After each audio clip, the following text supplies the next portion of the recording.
Welcome to another in our series of Kehillat Israel podcasts. This is a recording of Rabbi Amy Bernstein's weekly Friday morning Torah study.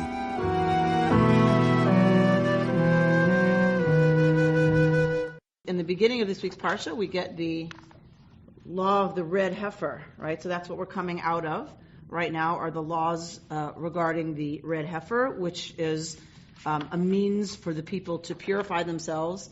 And in particular, the concern is the contamination that happens around death. The tum'ah, the ritual impurity that is communicated through the opposite of the life force, which is, of course, death. So some scholars want to link what we're coming out of to what comes next. We're given the means for purification from corpse contamination, and immediately in verse 1 of the next chapter, we have a significant death occur. All right, so somebody want to read at chapter 20, please?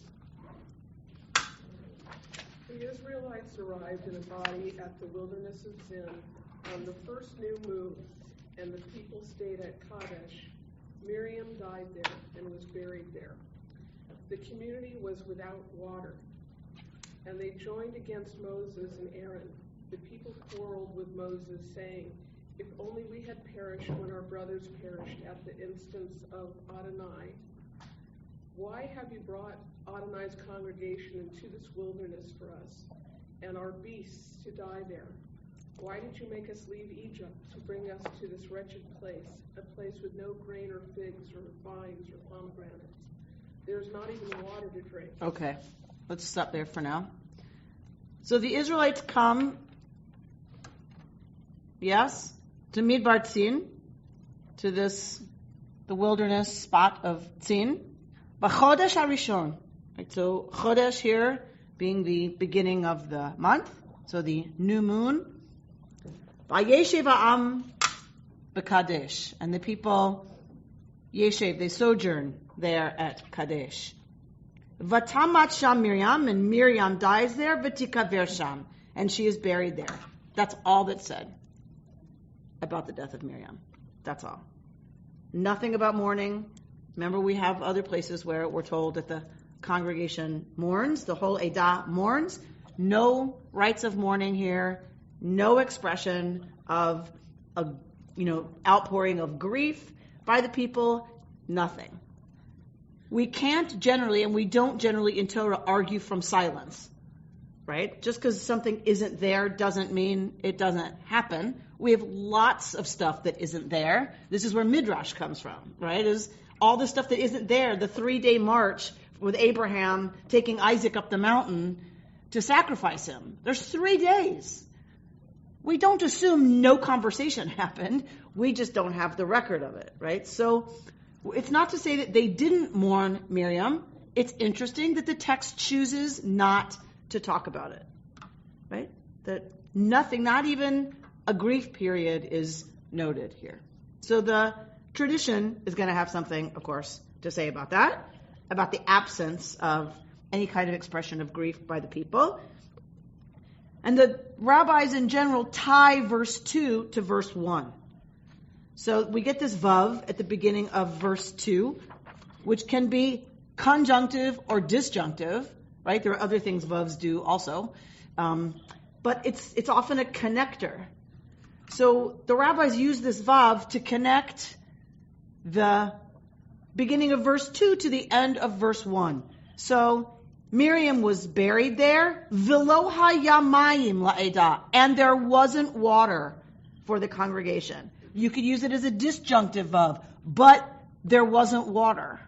But she was the one. So this is the Midrash. This is the Midrash. It's nowhere in the text. That's the Midrash moment, Sarah, exactly. They tie the meaning of there being no water to the death of Miriam. There is no indication that they are linked. The tradition chooses to link them, right? That Miriam died and was buried there immediately after it says, and there wasn't any water, or but there wasn't any water.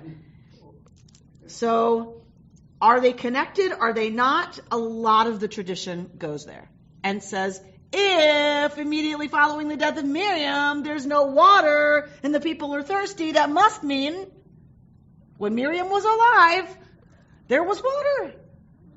And this is where a lot of that tradition around Miriam and Miriam's well and Miriam having something to do with the fact that the people's thirst was slaked in the desert is born here in this textual moment. Couldn't you look at it another way, that Miriam died because she was weak and there was no water and thus she failed and died? Does that make more sense?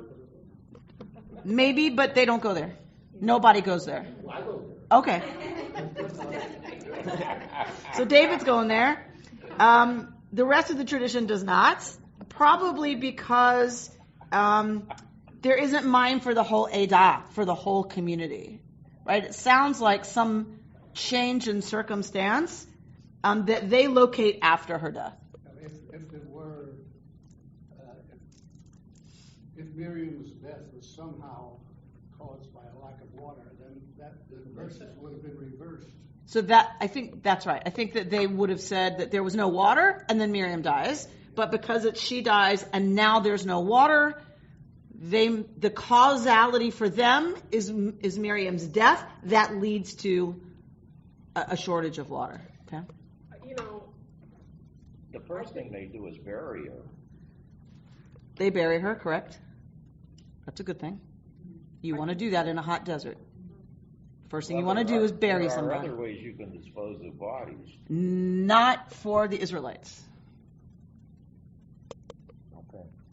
Pam? Yeah, we bury our dead. Right. If we assume that it was an and we know there's no sentences and paragraphs, Miriam died and was buried there, and the community was without water.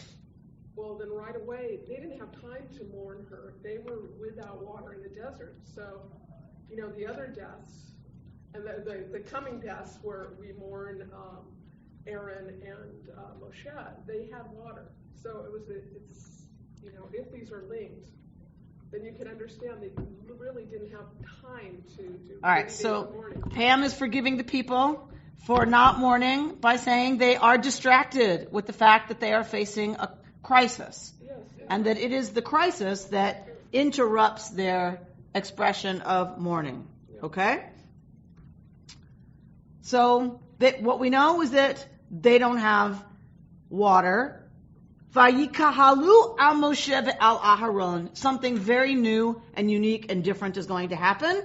The people are in crisis, and what do? Very new and very different. They come together as a kahal to turn on Moses and Aaron. Right? When we get this language of al, they assemble against. Al here means against Moses and Aaron. So, right? Something new and different. Vayarev ha'am im Moshe. They start a fight with Moses, saying, why have you brought God's congregation into this wilderness for us and our beasts to die here, right? Meaning we have no water for us or for all these animals. Why did you make us leave Egypt to come to this wretched place? A place with no grain or figs or vines or pomegranates. There's not even water to drink. Now, we have seen this type scene once or twice. Yes? Last week, for instance. What do we expect to happen next? Based on our understanding, right, of all of these traditions, of these stories, what do we expect to happen next? Slap down. Right? Every time. So we know Torah. We know the tradition. We know what happens. We know this combination. We know the formula. A plus B equals smackdown, right? We know this. It's not what happens in this episode, which is interesting. Because in another place where we have an issue about water, there is right? This sense of God being frustrated with the people complaining, and God is ready again to do what God does, which is the divine smackdown. So let's look at the fact that we have a different scene here. What happens? Somebody read at 6. Moses and Aaron came away from the congregation to the entrance of the tent of meeting and fell on their faces. The presence of Adonai appeared to them. And Adonai spoke to Moses, saying, "You and your brother Aaron take the rod and assemble the community, and before their very eyes order the rock to yield its water. Thus you shall produce water for them from the rock and provide drink for the congregation and their beasts." All right. So Moses and Aaron come away from mipnei hakahal, away from the face of the throng, right? Because why? Why do they leave the assembly? Where do they go? They go to talk to God. They go to the Petach Ohel Moed. They go to the opening of the tent of witnessing. Yes? Right. Why leave the people and go to God? Why would they stay? Right? Because you could say the last force they want to encounter right now is God. Right? You could argue, here we go. The people are complaining. They've turned on Aaron and Moses and asked, why would you bring God's people out of Egypt, that wonderful place, to this awfulness to die? It could be that Moshe and Aaron would want to get as far away as possible from what's coming. What, Reuben? Moses might be concerned that God was going to punish the people, and he wanted to be prepared to discuss it with him. Okay. As has happened in the past. Nice. So, and what is the textual evidence that might be true? They fell on their faces at the tent of meeting, right? They might already be in the position to propitiate God and to start being ready to intervene in whatever way is going to be necessary to save the people. Barry? Alter suggests that some of the people invoked Korah, saying that his death instantaneous is preferable to a slow death by thirst. Okay. So just adding to their cheekiness that if we're going to die, why didn't you just swallow us up like Korah? Why have this long, drawn-out, horrible death? Okay? So exacerbating the situation, right? It's bad enough they're complaining, but you start adding levels, and it makes sense that Moses and Aaron are ready for the people to be flattened. So they're on their faces, right? On the ground, the appropriate posture to be in should God appear. And guess what? Guess what happens? The divine presence appears at the Ohel. And who does it appear to, though? Moses and Aaron. Not the whole people. Interesting. Often, the divine presence appears before all the people to say, here's what's going to happen. Right? This is just to Moshe and Aaron. And they understand from that encounter, you and your brother Aaron take the rod. What rod? The same staff that he banged the rock with before. We don't know. That's one, sure, that is one explanation, is that it is the same rod that Moshe used before. What other rod could it be? Okay, we just last week had a miracle where all the 12 chieftains had their rods in front, right? And Aaron's rod sprouts buds and everything and almonds and all this kind of stuff, right? The flower, the bud, the almonds, all of it overnight. Maybe it's that staff. Why, Laura, argue for me why it might be that staff. Well, the people now have seen that staff do something pretty special, and so they may still associate all those things with the same staff and attribute it to God, sort of to reinforce that God is taking care of them. So this miracle had to be God that made that staff blossom. It is also the proof that Aaron is in fact the representative who's supposed to be dealing with mitigating the relationship between God and the people. So that the right people are in place. This miracle affirmed that. Tell me about the miracle itself. Of the water or of the almond? Of the almond. It's a dead staff of wood. That comes to life and gives food. What generally causes that to happen? Water. Particularly in Israel. Right? Water, everything depends on water. It would make a lot of sense that that staff that was dead, that was desiccated, is used as a symbol of trust me, it's going to be okay, right? And the same way that this blossomed, presumably needing water generally, don't worry about it. The water will, right, you too will experience what the staff experienced, going from being thirsty and dried out to being fruitful and luscious and watered. Yes? That would make perfect sense, especially since, what's the next command? Take the staff and assemble the community. And order. V'dibartem el hasela le'enehem. And speak to the rock before their eyes. Don't hit it. Doesn't say hit it. It says speak, and there's some commentaries that want to say el here. El can sometimes mean in front of, like near or about. It doesn't have to mean directly to. It can. It doesn't have to. So some commentators want to suggest speak in front of the rock, but you're essentially speaking before the people. Le'enehem. That's the important part, right? The staff, the symbol, speaking, and then the miracle is going to happen.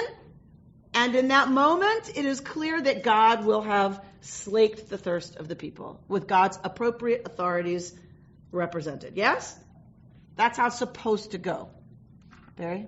History repeats itself. The almond crop in the valley is the most water dependent of the crops. Mm-hmm. So today, what to do with the almond crops in the San Joaquin Valley? Right? So the almond tree's always been representative of water and is the first to bloom, the first to blossom in Israel. So if you've got issues with water, you've got issues with your first blooming trees. Okay, so this is how it's supposed to go. So let's see what happens. Thus you shall produce water for them from the rock and provide drink for the Edah and their beasts. Okay? This is how it's supposed to go. Yes, Pam? It does say in the Hebrew, the rock, which I was reading an interesting midrash that this proves that there's a million rocks in the desert. It didn't say hit a rock. It said the rock. So that same rock provided water their whole time in the desert. It's Miriam's well. And that's the same rock, the rock, that Moshe is going to talk to. Okay. Yeah. Why did it stop? If it's the rock, why did it stop producing? Miriam died. Okay, so now something has to happen. That rock used to produce. Miriam dies, and now it doesn't. Okay. All right, what happens? Let's look at 9. Someone read at 9. Moses took the rod from before Adonai, as he had been commanded. Moses and Aaron assembled the congregation in front of the rock, and he said to them, "Listen, you rebels, shall we get water for you out of this rock?" And Moses raised his hand and struck the rock twice with his rod. Out came copious water, and the community and their beasts drank. All right. So Moshe takes the rod as he was commanded, whichever one it is, whether it's his that he used for all the miracles in Egypt, to signal it was coming, or the miraculously budded almond thingy from last week. Okay, he took the appropriate staff and assembles the congregation in front of the rock, and then says, does Moshe talk to the rock here? No. Moshe talks to the rebels. Shim'u na hamorim. Listen up, rebels. Hamin hasela hazeh notzi lachem mayim. Shall we from this rock bring forth for y'all water? Moshe takes the staff, strikes the rock twice, and out comes copious water, and the people and their beasts drink. One would think that this was then, in fact, successful. It was efficacious. Their thirst is slaked. Carol? Did anyone talk about why it was twice? Oh, yeah. Oh, yeah. Richard? Well, you also have the issue that there was the original, God seems to be pretty particular when he gives some instructions. He tends to be pretty particular as to how they're carried out. And the instruction in this case was talk to the rock and have the rock water. So there was nothing in there. Nobody told you to, start berating the people for what they're doing, right? Just talk to the rock. And so, first he talks to the people, and then he decides to, and then he phrases it in such a way that we're going to produce the water for you, and then he strikes the rock.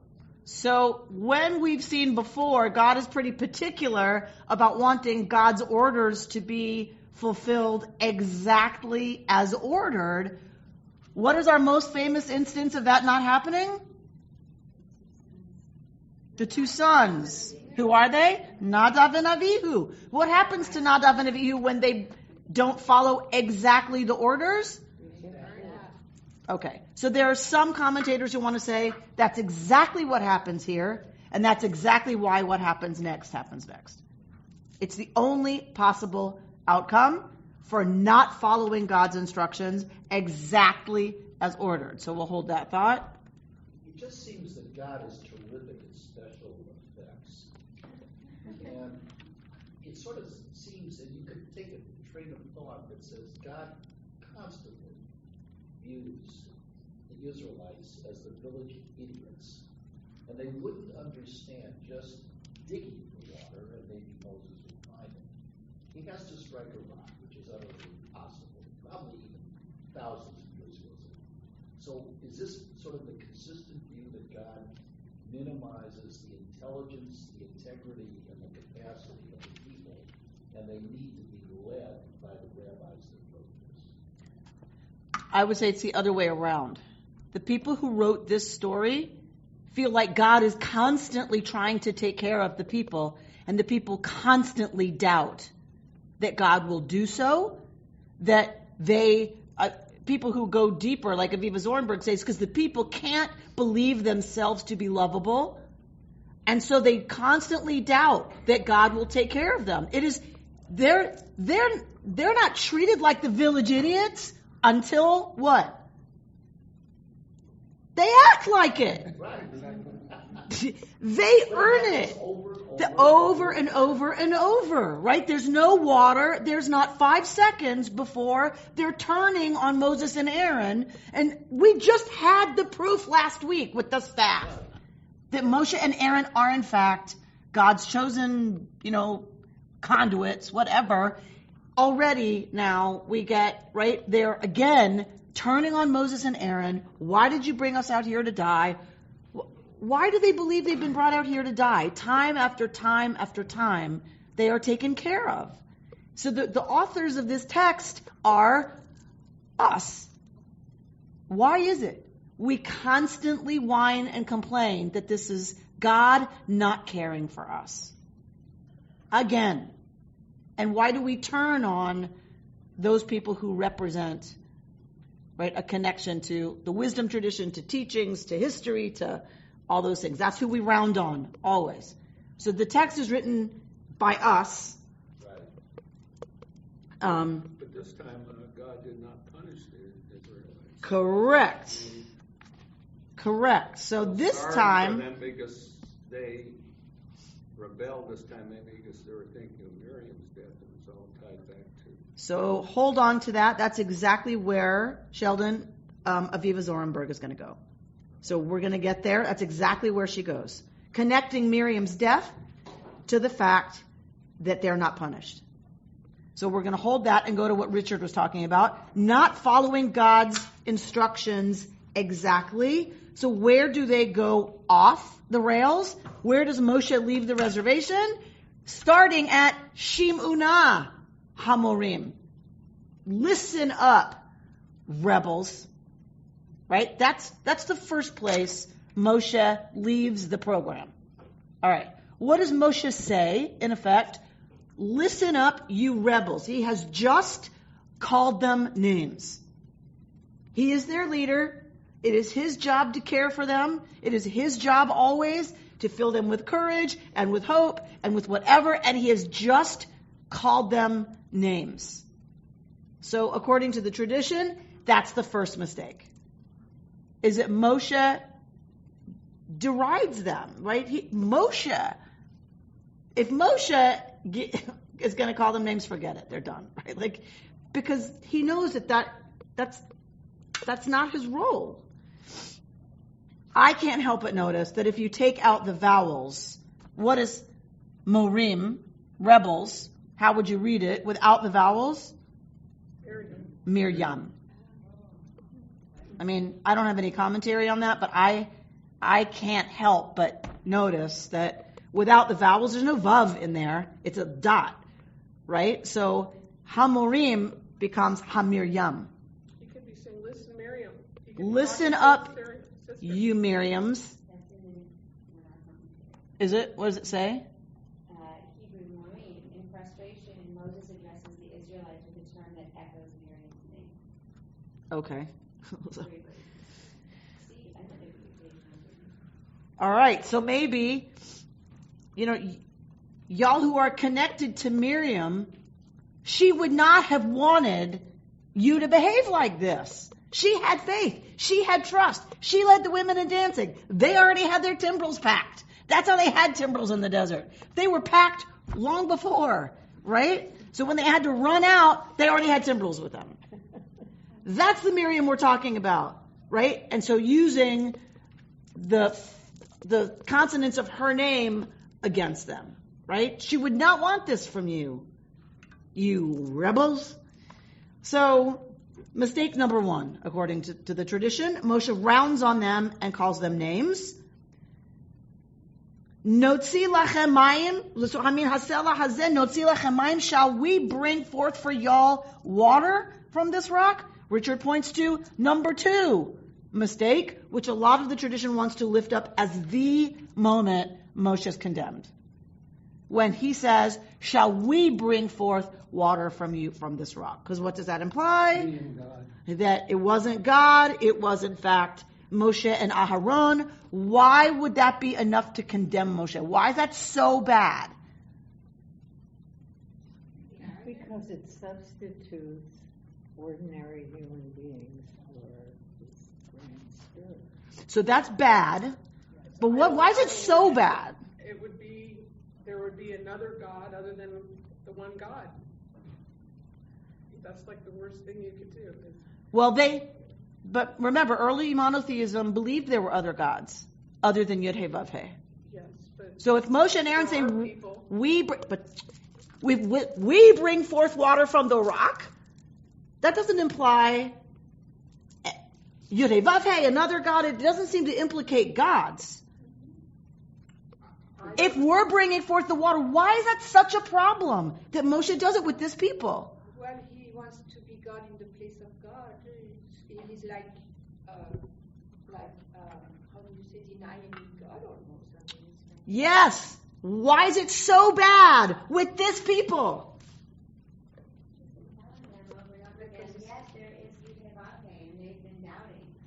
Where do they see a human leader who's a god? Thank you. This is the problem. He's dealing with Egyptian slaves.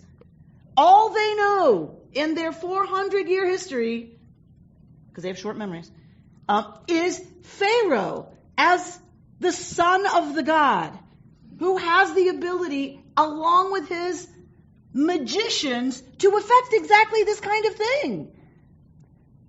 Moshe, by suggesting, shall we bring forth water, is suggesting he's a magician. It's not about other gods. It's about, I have the power to manipulate occult forces with my staff and a bunch of words, and boom, you have magic. That is the worst possible thing they could do with this people who keeps backsliding. They just referenced Egypt. Right? Just this moment. And he turns around and does something that is representative of their experience and the forces and the powers at work in Egypt. That is the critical moment where Moshe loses his right to lead the people into the promised land. This is, remember, the generation that's gonna be going, right? It's not hitting the rock. Into the land. You can't in any way allow Egypt to be present here. They can't move on if that happens. Meaning it's not their fault. If you set yourself up in this way, you will lead the people astray. That is the moment that it's over for Moshe. How can we say, or the rabbis say, that that's the moment when the next sentence says, is God saying the reason why? And that's a different sentence. That's a different reason. Because we don't know the reason. But the next sentence is God saying the reason. Okay, so hold on. We're going there. But it's not clear in that sentence. So we're going to go there. So Moshe raises his hand and does what? Strikes the rock twice. Elsewhere, Moshe strikes the rock and it brings forth water. It brings forth water here as well. So is that a problem that he struck it? Some commentators say no. He struck it before, and striking it here actually brings the water. Okay, no problem. That's not the moment. It's the moment before. Other commentators want to say, to Richard's point, that is not what God said.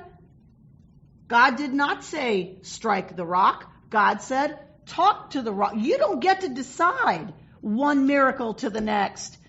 Just because it worked one time before, right? It's going to happen again. You, Moshe, don't get to decide that. Paula? I'm thinking that, to me, this sounds like a commentary on hubris. And how is Moshe being proud? When leaders choose to lead the people and the people follow to the wrong place, and the leader takes on the aspect of talking in the place of God, and I spoke to God, and now God is telling me to do this, and come on, guys, let's go here. And we've seen that many a time in history. So you're suggesting that it's not so much that Moshe is setting himself up as something, it's that he interprets what God said when it's not what God said. And that is what often gets leaders into trouble, right? That Moshe saying, right, Moshe starts doing a bunch of stuff that God did not say should happen, and that the minute we put ourselves into the position of translating, then it is chutzpahdik, it is arrogance of the most dangerous kind in leaders. Okay. Yes. Richard? But to your point earlier that sort of the big problem is Moses setting himself up as an Egyptian magician in this particular instance. In prior instances where he used the rod to do things, the rod itself was a prop. And so that use of the rod was consistent with sort of the old Egyptian type of magic, where the priests did things with their spells and with different objects and things like that. The thing that makes this different is the only purpose of the rod was, the rod is the symbol for assembling everybody, so you need the rod for that. But everything else is, we're not even doing any magic. We're just going to tell the rod to give us water. So, to your point, to take what you said and twist it a little bit, some commentators suggest the rod in all the other plague things so that it would be distinguished from Egyptian magic, because remember, the magicians do the same thing. They throw down their staff and it eats the snake, whatever. So that's magic. We can't have any of that, right? That's not going to happen in Israel. So, in the people of Israel. So, what distinguishes the magicians and their staffs and using magic from Moshe raising his staff and the miracle is affected? What's the difference? Do we know? Anybody know? Moshe is always silent. He doesn't cast a spell. There has to be words in Egyptian magic. You have the spell, you have the incantation, and then you have the action that affects it. That's magic. When Moshe uses the staff, it is a symbol of get ready, but Moshe is completely silent. Which means that it is God who really does it. Correct. It's not magic, it's the divine Yud-Heh-Vav-Heh force that does it. How does that what does that say about this then? This is where some people go then. What's the problem here? He's speaking. Moshe speaks. Shall we bring forth water? Boom. Uses a staff. That is representative of magic. God told him to speak. But not to use the staff. Right? So by speaking and then hitting the rock, doing an action, he has in fact set himself up as a magician. And that is the moment of heresy that, to Paula's point, could lead the people in a direction that would undo everything this God has been trying to do for 38 years. Right? Get this people out of their Egyptian ways of seeing things and be in relationship to this invisible force called Yud-Heh-Vav-Heh. Are rod and staff used interchangeably? And what is the Hebrew word for? The word is mateh. And it means rod or staff. Correct. All right. Yes. My recollection might be wrong. I also thought that in all previous cases, Moshe was very careful to say God was going to do all these things. Behold, Israel, the God who blah, blah, blah, blah, blah. With respect to the plagues, God's going to do this, God's going to do that. But maybe my recollection is... It'd be interesting to go back and see how many times that happens in the...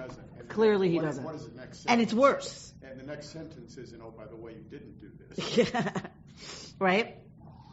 So it looks, if you stop at verse 11, it looks like everything's copacetic. The people have their water, their thirst is slaked, right? Everything's good. But, P-U-T, we turn to verse 12. Somebody read? Can I just ask a quick question? Of course. Moses raises his hand. What's the shorish for to lift? Where are we? 11. Verse 11. Vayarem, Moshe. Larom, Ramah. Is Miriam's name in there? Interesting. If there were a mem in front of that yud, that would do it. Right? Almost. I mean, you got three of the... I mean, it's kind of all over here. Mayim is the word right before that. Vayarem. I think you're right. The alliteration is clearly there about Miriam. All right. So wait. Don't leave. Here, take this before you go, Leila. Oh, okay. But make sure you get that. All right. So Someone read it, verse 12. But Adonai said to Moses and Aaron, because you did not trust me enough to affirm my sanctity in the sight of the Israelite people, therefore you shall not lead this congregation into the land that I have given them. Those are the waters of Meribah, meaning that the Israelites quarreled with Adonai, whose sanctity was affirmed through them. Okay, so Laura, do you understand why it's still unclear? Well, I guess I'm unclear. When I read ahead, what I was thinking God was referring to was, he did not trust me enough to affirm my sanctity in the sight of the Israelite people, was that they went with just Moses and Aaron into the tent to God alone, rather than right there in front of them asking God for whatever to do. But now it sounds like maybe it was in speaking. They did not reference Adonai. So it is very clear, right, that God does not blame the people for this.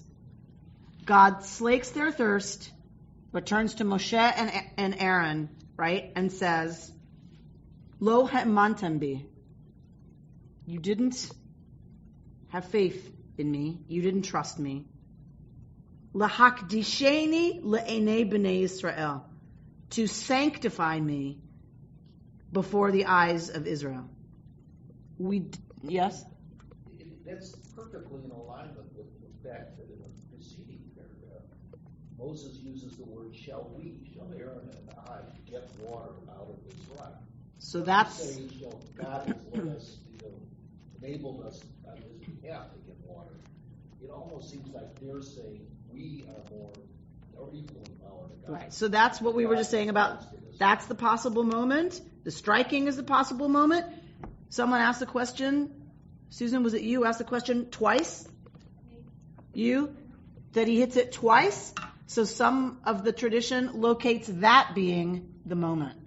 That he loses his temper.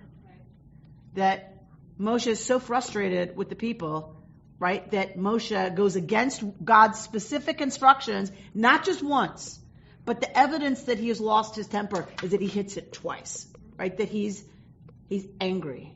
And to try to affect something as the leader, speaking for God, speaking as God's emissary, to take what God said and in a moment of anger, use it, right? Use your anger to do what the people are going to think is the will of God is huge transgression. This is even though he's just lost Miriam. Something terrible has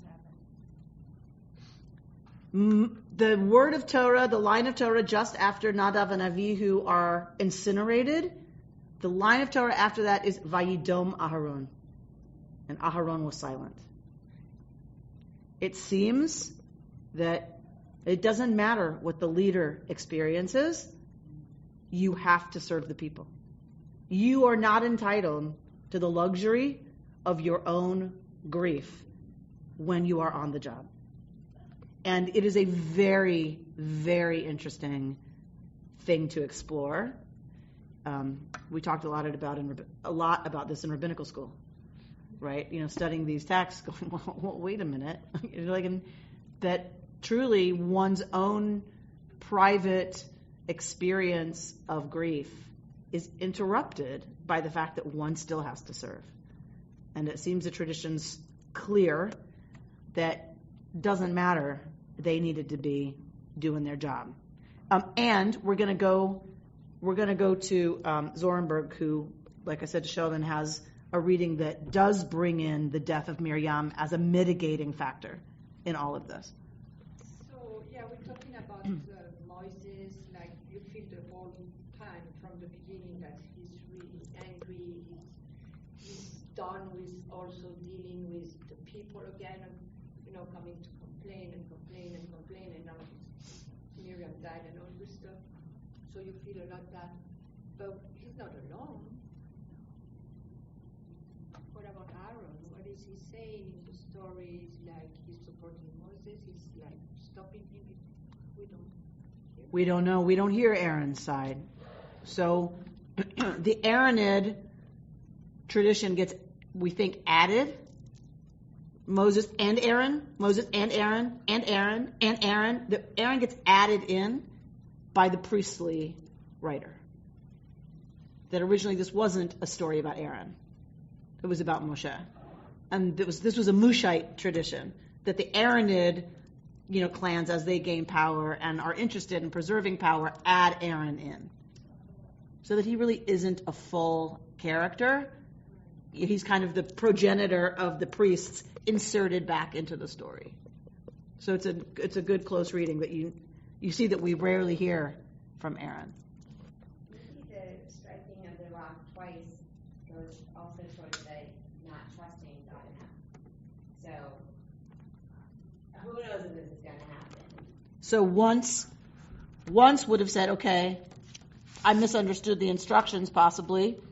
But twice is like, wait, so if you hit it once, why didn't you step back and wait to see? So this is the moment of lack of faith. So the verse explains clearly that therefore you will not lead this congregation into the land that I have given them. Right? It acknowledges that the Israelites quarreled with God here. So it's not that they didn't challenge God. They did. But it says that God's sanctity was affirmed. How can that be if God just charged Moshe and Aaron with not sanctifying God? Right?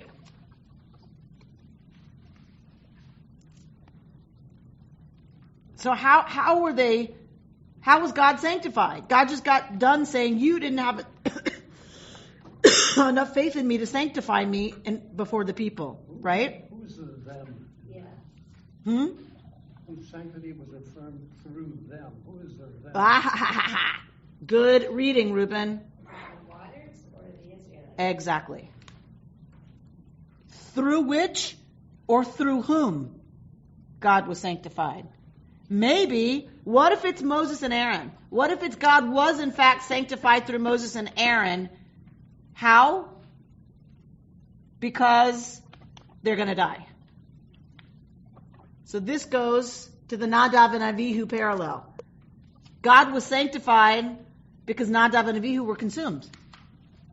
So possibly it's after the condemnation of them to die before going into the land that God is like, now I have been sanctified through them. Just as with Nadav and Avihu. Okay? One possibility. What's another possibility? That it's through the waters that God was sanctified. That regardless of what Moshe and Aharon did, God's sanctity was affirmed through the waters. That in slaking the thirst of the people, God indeed was sanctified. Even though Moshe and Aharon didn't follow instructions, that's a separate issue. That's certainly possible. But God, even though Moses and Aaron, according to most readings, sort of disobeyed God's command, he couldn't immediately punish them. He had to punish them in the long term. Why? Because the community had not yet had time to pick new leaders. So if they had been zapped for disobeying orders, then the entire community would have been thrown into jeopardy. Interesting. And so, although it seems everything's ready to go once Aaron dies. But that doesn't take place until sometime after this event. So maybe they're not ready for their leaders to leave them so soon after Miriam. Okay. So let's look at Aviva Zornberg from her book Bewilderments. And go to page 197, which starts with the words, the page that says, which does not speak or hear. Yes? The top sentence on the page says, which does not speak or hear. All right. The right page. Do you see? The left side of the page says 196 at the top, so we're looking at the right side of that page. Flip the page over. Go up Rashi emphasized on the back. Yes. Yes. That's the page where it says Rashi emphasizes. The second paragraph begins, Rashi emphasizes. Yes? Everybody there? Yeah. All right. So Rashi's going to focus on the public nature of the scene. But it's interesting where she quotes Rashi. I love this. So drop down to what after all is the difference in the middle of, like towards the end of that paragraph. What after all is the difference between striking a rock and speaking to it? One might say that striking the rock is precisely what is meant by speaking to it. How else does one communicate with a thing that is impervious to words? A blow with a stick is just the language that the rock understands. Maybe Moshe understood the command to be speak to the rock. Well, rocks don't have ears. So how do you speak to a rock? You bang on it. That's the language of rocks. That makes sense. But I love where this goes. But Rashi's scenario of sanctification is intriguing.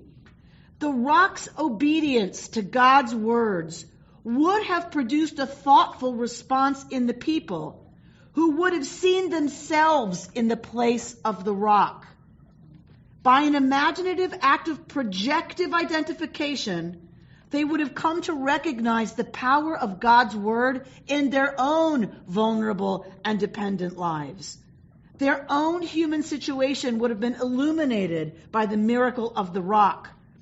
The purpose of the exercise was the impact it would have on the people's eyes.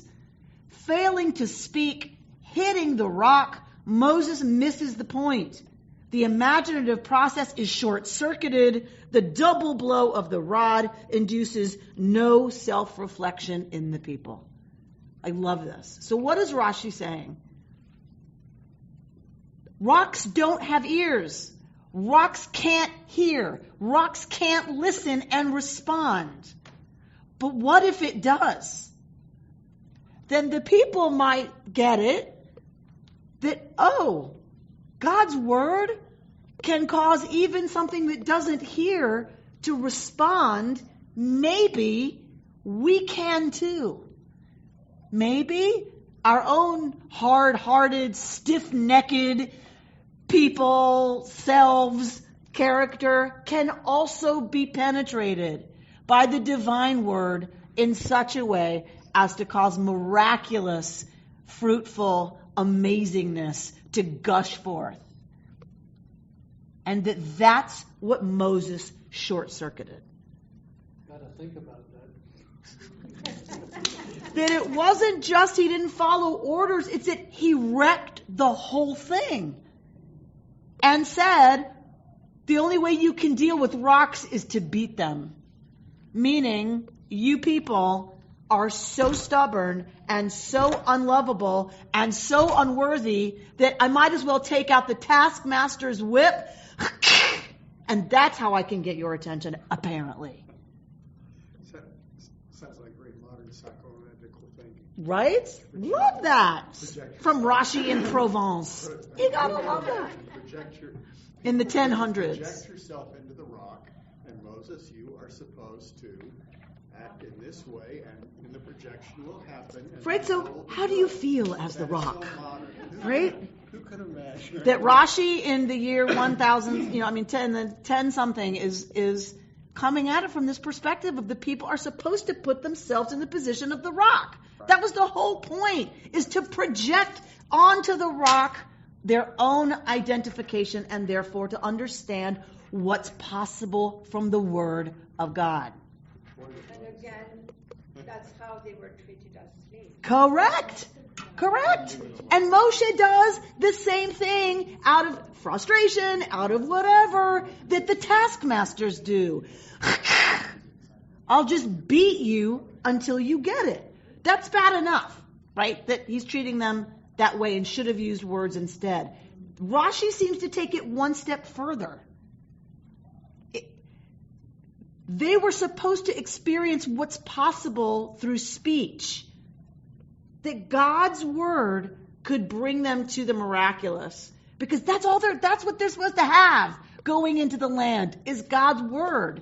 That's what's supposed to help them live lives of fruition and nourishment and goodness and righteousness and justice and compassion and, today of all days, equity. Yes? And Moshe destroys the whole experience in his frustration and in his rage. So, and then calls them names, right? at the same time. All right. So go to page 198. That's clearly marked on your corner. I didn't cut that one off. I'm usually pretty good at cutting off the numbers, but instead of criticizing the people for their complaints, God turns God's attention to the leaders. God's glory appears on this occasion, Laura, not to the people, but to Moses and Aaron. This is a portentous moment for the leaders rather than the people. For the first time, the focus of God's scrutiny shifts. It is Moses who was held accountable for God's sanctity in the people's eyes. Right? And as a result of this judgment, Aaron will die in the near future. Moses will lead this people through the battles of Transjordan and the final months of the 40th year. Miriam has already died just before our narrative. Moreover, Midrashic tradition connects her death with our narrative, right? We know about this, right? The pivotal narrative then crystallizes an important motif in the history of the wilderness. It is the turning point, an ending and a beginning. The three leaders fade from the scene, and the people reach a moment of transition. Yes? So, everybody who was present for all that other signs and wonder stuff, everybody who was in Egypt, including the leaders, will now be dead. Drop down to the very last two lines of that page. The poignant moment between death and life, however, carries its own mystery, for we suddenly become aware that 38 years have passed without us noticing. We don't have any narrative for 38 years. The reader all of a sudden gets it that we're 2 years out from the what happened to the intervening 38 years? How about y'all? When I count how many years it's been since my college graduation, it cannot possibly be 20 years. How could that be? Right? And it's so behind the scenes, a generation has vanished into the sands.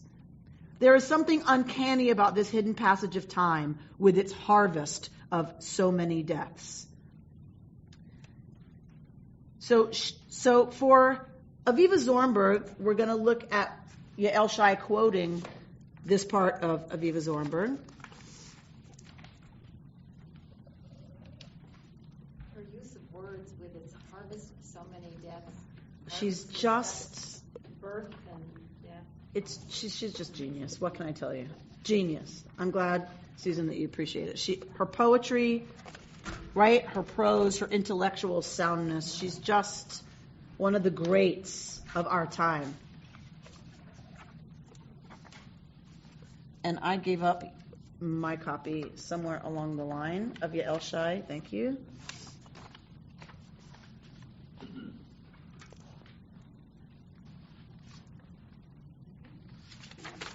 We already covered basically the first page. Turn to the second page of Yael Shai's teaching, Rabbi Shai's teaching.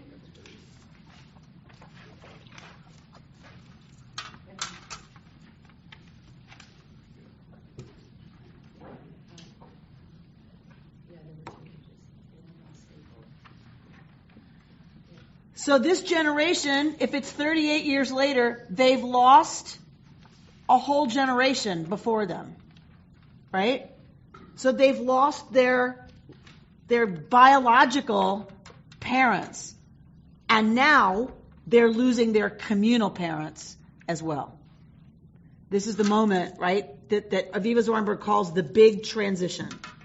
It all pivots on this moment in our people's history. When Miriam dies, writes Rabbi Shai, the Israelites cannot access life. They lose not just their source of drink, they also lose the water it takes to shed tears, of which there are no record. So this goes back to tying Pam, her death, to what's happened for the people. So in Rabbi Shai's deeper kind of symbolic reading, it's not just that they're distracted by a crisis and don't have attention to grieve. Miriam sucked the life out of the people. She was their symbol of life and fertility, or healing and water and all those things. And when she dies, the whole generations just died off. Now she dies. For them, it's too much. And they can't even grieve. They don't have access even to the life, to the water it takes to cry. Which is a really profound reading, I think. And goes to, Sheldon, your point about why doesn't God get angry with the people? And this is part of why, for some of the traditions that I just think is so beautiful, the people fall into the void between the sentences, the dried out, desiccated place with no mother, no water, and no ability to cry or grieve. This is real, deep grief, that next paragraph. This is the feeling when the bottom drops out, as it has in many of our lives, and all there is for miles around is desert and lifelessness. How are the Israelites supposed to move on? How are we when these moments in life present themselves to us? Well, interestingly, God in Chukat does not turn on the whining Israelites in anger, as God has in most other instances of their shaky faith, perhaps recognizing their grief beyond words, their existential thirst.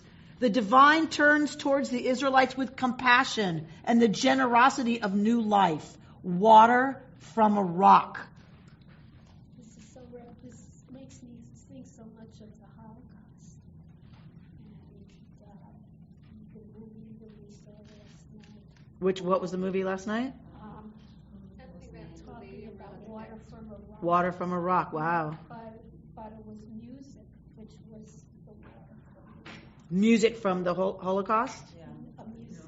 A woman who was a musician, and with her musicianship, she got through the Holocaust and came out like in a redemptive kind of way. So hold on to that as we read.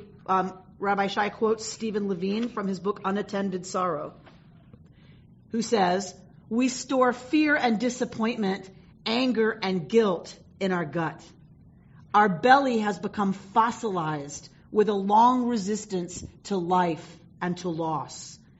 Each withdrawal, each attempt to numb our grief turns the belly to stone. Have mercy on this pain you have carried for so long, the pain that sometimes makes you want to jump out of your body." So the rock here is a symbol, right, of the people's deep and profound and very real grief. That when we lose, what we tend to do is tighten and harden, because we think that's how we're going to get through it. That's how we're going to survive it, right? We hunker down and we tighten up and we harden to protect, right? That part of us that is devastated by loss, by betrayal, by shame, by fill in the blank. So this is a beautiful Mary Oliver poem that I'll let you read on your own. If you turn over the page, it's a beautiful, beautiful poem that I'm going to use next time we have Yizkor. But drop down below that. At times of great loss, going on with living Levine writes often feels like sacrilege. Nevertheless, it is in our own time the work we do to honor the life we share with all who have ever been born and will ever die. By refusing to put down or numb the grief, by breathing into it, softening it over and over again, we allow a path of healing to emerge, which lets us honor the person who has died with our own life. God finds water for the people when they thought there was none left to be had. Gushing water. So much water it fills them and their animals. It brings them back to life and gives them the strength to continue their journey.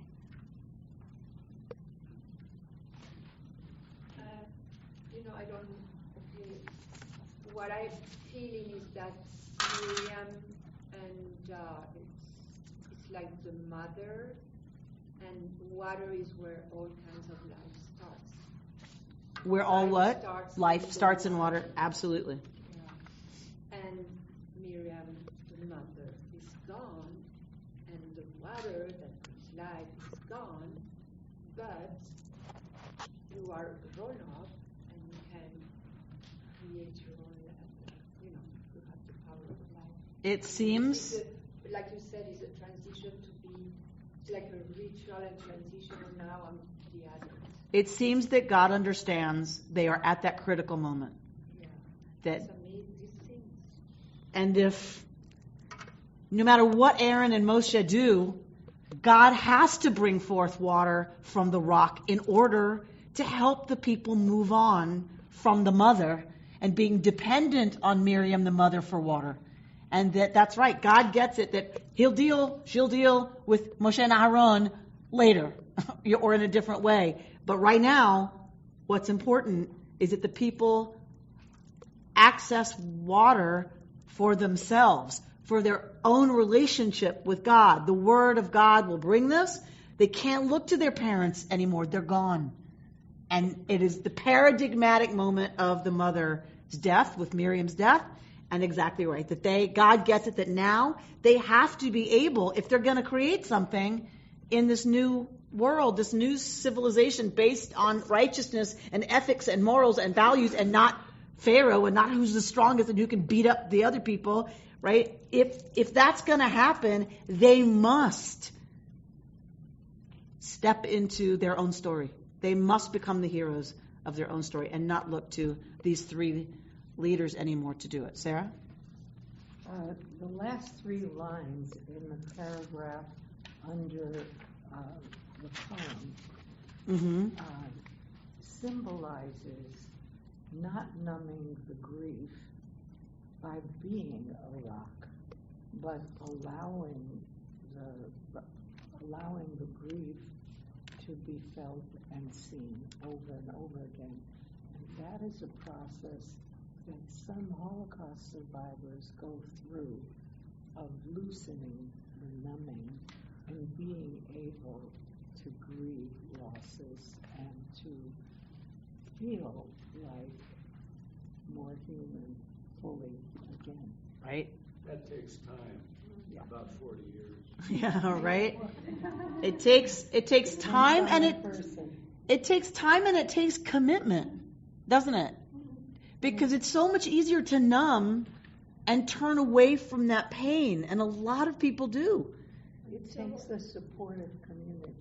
It 100% takes. Who can allow that to happen and don't say, well, get on with it. This was 70 years ago. And partly that's where Zornberg locates all this language about the entire community. Kol ha'edah, that it requires community for us to be able to soften into grief and to then serve with our own lives, rather than seeing living as a betrayal, right, as a sacrilege, the guilt, survivor guilt. David? Is this the link, Zornberg's interpretation, that gets you from God's harsh view of the Israelites and kills the whining Israelites, finding now that they have empathy, that they're suffering, and God himself changes into a compassionate God? I think it's a mitigating circumstance. That it's the same whining, complaining. Yeah. And the mitigating circumstance is this is a new generation who've lost their parents and now just lost the symbol for them of healing, of everything positive, of everything good, like that it's just too much for them. And it's out of that they are, freaking out. And that seems to be enough of a mitigating circumstance. Did God change or did the people change? Well, that's a very good conversation to have with all of the Mefarshim, all of our commentators. For someone like Rambam, for Maimonides, God can't change. God is the unmovable mover. God is the prime force. He is a Neo-Aristotelian, Neoplatonic view. God can't change. God is perfect. and unchanging. So if you were Rambam, you need to do a lot more stuff, right, to get to this place. Others of us would say, I don't know that it's God has changed, it's that this is a different situation. God is responding to a different reality on the ground. This is a grieving, flipped out second generation who are completely lost. The first generation was just whining, complaining, no grief, no soul, just bad. Or again, you don't believe me. Again. And this is a new generation that's kind of having its own existential freak out. And it seems understandable because they've lost their parents. And what does it mean when we lose our parents and have to step into truly being the generation ready to be the leaders of our own lives? Also, it reminds me of so many different kinds of parent-child or teacher-child relationships. In that first generation, God needed to show them all in a very huge way who was in charge. Teachers start the year strict, and then they can kind of loosen up towards the end of the year when everybody already knows they're going to take care of me, I need to behave, this is the relationship. And similarly with a parent and a child, there's different ways that you're going to respond depending on the circumstances. So I don't see it as a change necessarily, but as a seeing different circumstances. So this Shabbat, may we set the kavanah and our intention for breathing into the belly, breathing into our hard and tight places, that we might experience our own grief, our own suffering, our own aches and losses, so that we might ourselves soften enough to have come forth from us and from our Edah, our community, life-giving forces. Shabbat Shalom. You've been listening to Rabbi Amy Bernstein's Friday morning Torah study from Kehillat Israel in Pacific Palisades, California. For more information, go to our website, www.ourki.org.